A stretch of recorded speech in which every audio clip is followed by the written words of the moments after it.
Great, hello grade 3. This is the second video you guys will be receiving today, and it is the anchor text.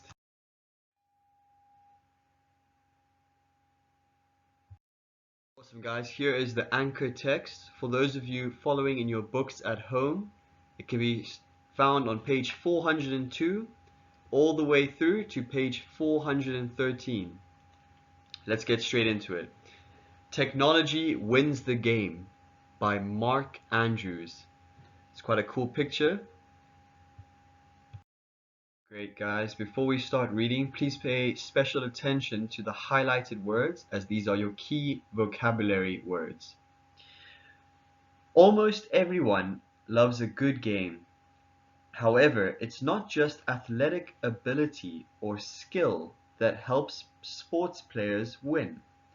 Many other things can contribute to a winning team or player. One of those things is the use of technology. Technology has made our lives easier and better in many ways. In sports, technology can help all types of athletes perform better. It's all in the design. If you like sports and science, being a sports engineer might be the job for you. Sports engineers are scientists who make sports more fun to play and to watch.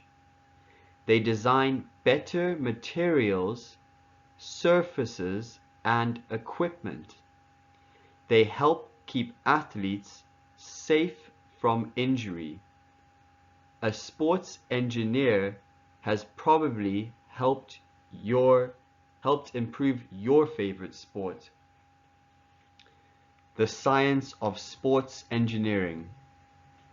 Some sports engineers study the way athletes move when they play different sports. An engineer might watch a soccer player to see how the player's foot strikes the ball. This can lead to ideas about soccer shoes, the soccer ball, or even the soccer field. Engineers use these ideas to improve the game in some way. The first step for a sports engineer is to identify a problem in a sport. Something to be improved. Almost anything can be improved. Then the sports engineer comes up with a possible solution. Next, he or she creates a model. The model may include a new kind of material. The new idea is then tested in a laboratory to see how well it works. Finally, the new product is tested by athletes. If it works well, soon athletes around the world will start to use it. So, first step is finding the problem, then idea for solution, then create a model, and finally test the model. Changing the game. Let's take a look at tennis. This is a sport where sports engineers have made several changes. What a racket! Tennis rackets have changed a lot. When the sport began, tennis rackets were made out of wood. Then in the 1960s, a metal racket was developed. Metal rackets were stronger and lighter than wood. Today, rackets are made out of different materials mixed together. These rackets are very light and provide more power than the old ones. The ball moves faster than ever. Today's rackets also have a larger head or string area than before. This makes it easier for the tennis player to reach more balls. A player can also control the ball better and make it move in different ways. more bounce to the ball. Tennis balls have come a long way too.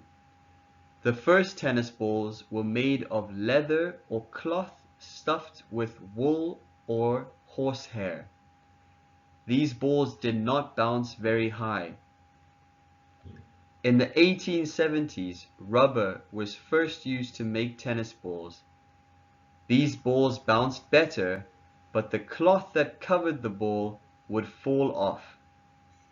Today, tennis balls are still made of rubber. First, two matching half-shell pieces of rubber are joined together.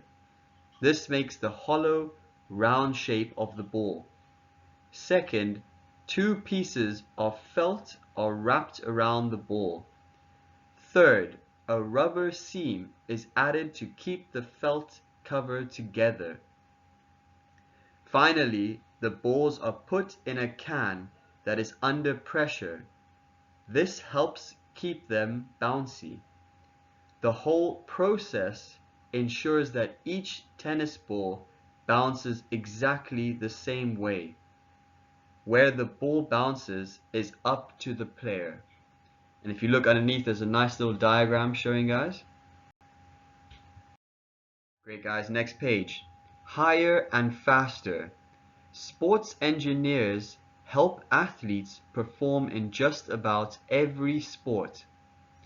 Track and field athletes run, jump, and throw. Sports engineers help these athletes run faster, jump higher, and throw further. They design new and better track and field equipment, surfaces, and clothing. Jump higher. Have you ever watched a pole vaulter at the Olympics? A good pole vaulter must have speed, strength, and the right pole. The pole must be flexible and strong enough to bend and lift the vaulter over the bar. Poles used to be made of wood. These were very stiff and heavy. Later, poles were made of more flexible bamboo.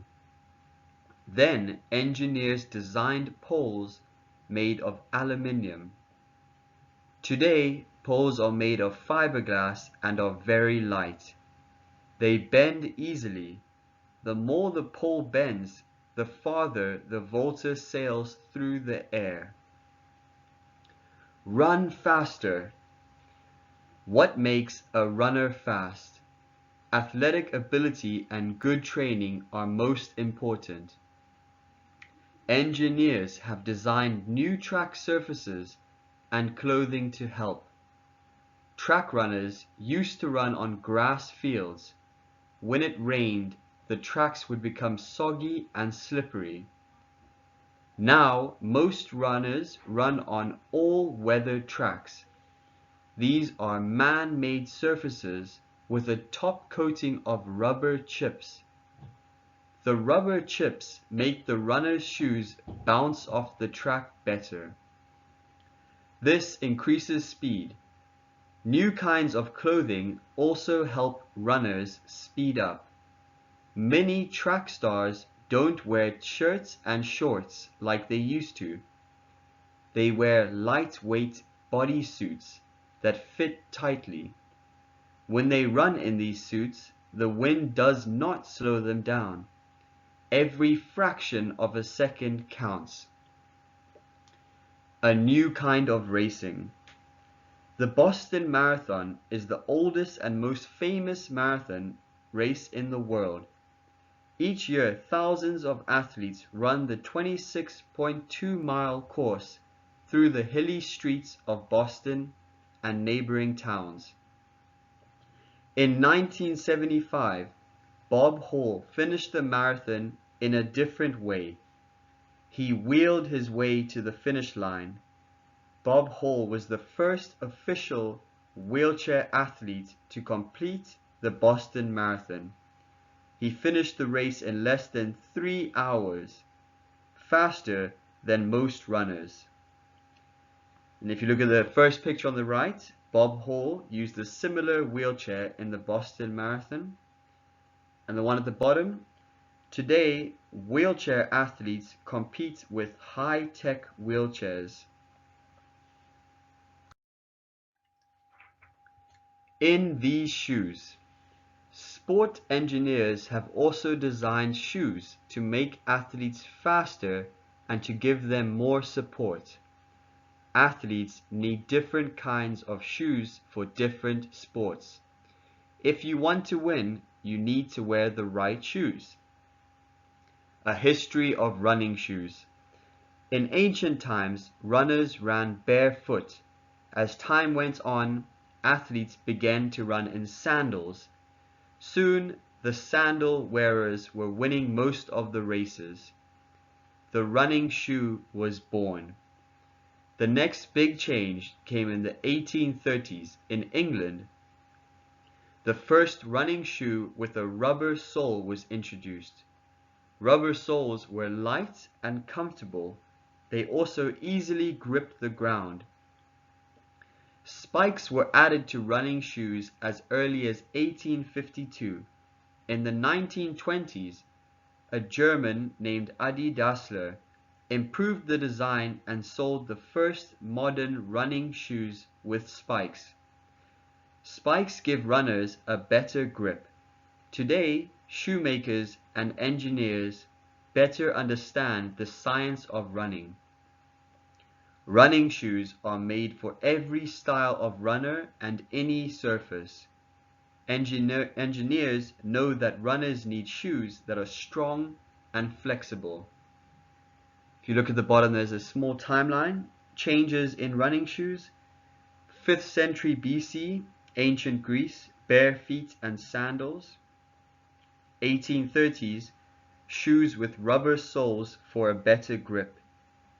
1850s, first use of spikes for running shoes. 1920s, modern spiked running shoes. And then 1972, extra cushioning in heels and soles. Extra bounce. Long jumpers need shoes that give the athletes extra bounce. The soles must be firm but able to bend. These shoes have metal spikes in the front of the shoe only. This helps the jumper grip the ground and spring from the toes right before the jump. Quick movement. Soccer shoes have plastic or metal cleats or rounded spikes on the bottom. Cleats keep soccer players from slipping in the dirt, grass, and mud. Soccer players need to change direction quickly. Without cleats, soccer would be a slower, sloppier game. Play safely. Athletes also need special equipment and clothing to protect them from injury. Sports can be dangerous, and professional athletes often take risks. Football helmets. Over 100 years ago, football players did not wear helmets. Ouch! Then in the 1900s, players began to wear leather helmets. These early helmets did not provide much comfort or protection. Changes were needed. First, more padding was added. Second, a face mask was added to protect the nose and teeth. Also, the top of the helmet was made more round. This allowed a blow to slide off the helmet rather than strike head-on. Next, in 1939, the first plastic helmet was invented. Today's football helmets are made of a special plastic that is light and strong. The helmet design protects players from head injuries. Some football helmets are being tested with tiny computer chips inside them. If a player hits his head, the chip sends a message to a computer. Scientists hope that these chips could tell coaches when a player needs medical help. Other safety features. Some ski clothes are made to help skiers in trouble. Sometimes backcountry skiers get lost or are injured miles away from everyone. Sports engineers develop special sensors for their clothing. The sensors send information about a skier's location. A rescue team receives the information, which helps the team find skiers who have fallen or are buried underneath snow. Brightly colored jackets and vests, called reflective wear, make bicyclists easier to see in the dark. Just for fun, the next time you play your favorite sport, think about some of the equipment you use. Think about the kind of surface on which you are standing, running, or jumping. Notice how your sports shoes look or feel and help you perform. Now that you have read about sports engineering, you can think about how technology has helped to improve your sport.